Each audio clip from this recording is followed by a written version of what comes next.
As ministry consultants with Pastor Church Resources, we walk alongside Christian Reformed churches and pastors as they seek to promote healthy relationships, encourage one another in ministry, and discern next steps in seasons of growth, transition, and challenge. One of the main challenges we navigate is conflict among church leaders. And whenever there's conflict, it becomes difficult to discern what exactly is going on and how exactly everyone has contributed to the challenges we see around us. One of the keys to a good consultation is to help leaders access what we call their villain voice. Let me tell you what I mean.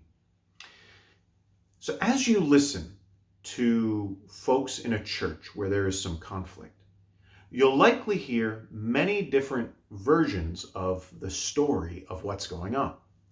And you may wonder how, or even if you should, evaluate which versions of these stories are more or less reliable. Now, one way to evaluate a version of events is to listen for which narrative voices are emphasized in the story. So let me explain what I mean. Whenever a person sort of connects the dots and tells someone what is happening in their church, especially in the midst of conflict, you can expect there to be certain themes in how the story is told. Most people tell their stories emphasizing one or more of three narrative voices. They tell the story as the hero, they tell the story as the victim, or they tell the story as the villain. The hero voice is the voice that says, "Let me tell you all the ways that I have made this situation better, how hard I have worked, how much I have sacrificed, and how faithful I have been." The victim voice says, "Let me tell you all the ways that I have been wronged, the ways that I have been hurt and marginalized and misled and cheated."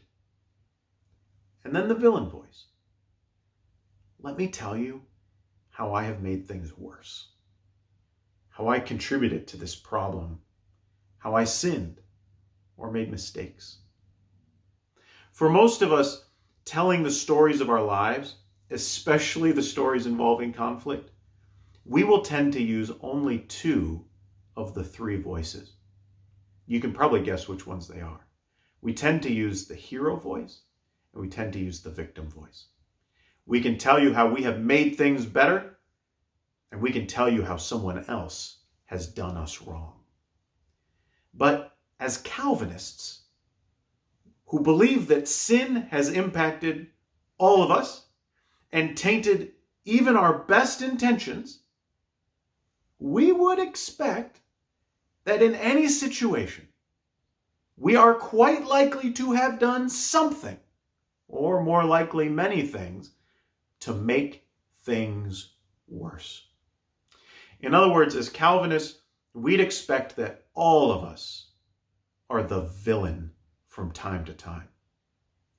Being able to tell your story as the villain does not mean that you are the most responsible or you are the most to blame. It simply means that you have contributed to the mess and likely have some work, probably repentance, to do. So one way to evaluate the reliability of a story is to take note of whether the person can tell the story with the villain voice, or as I sometimes call it, the total depravity voice. If you hear a story where the storyteller never mentions any way that they contributed to make things worse, in other words, if you hear no villain voice, it can be a sign that the person is more interested in assigning blame or giving credit than they are in really trying to understand what happened here. On the flip side, if a person can tell the story in a way that acknowledges their harmful, even unhelpful part in the situation, especially if they can do that without making excuses or downplaying their behavior, That's often an indicator that the person is telling the story in an effort to actually understand what happened. So when you're trying to understand a conflicted situation, see if the people on scene are able not just to tell their story as heroes or victims, but see if they're also able to tell the story in such a way that it's clear how they have contributed to the mess. Those stories are likely to move the group closer to restoration and wholeness again. If you want to learn more about how Pastor Church Resources can serve you or your church, check us out at crcna.org/PCR.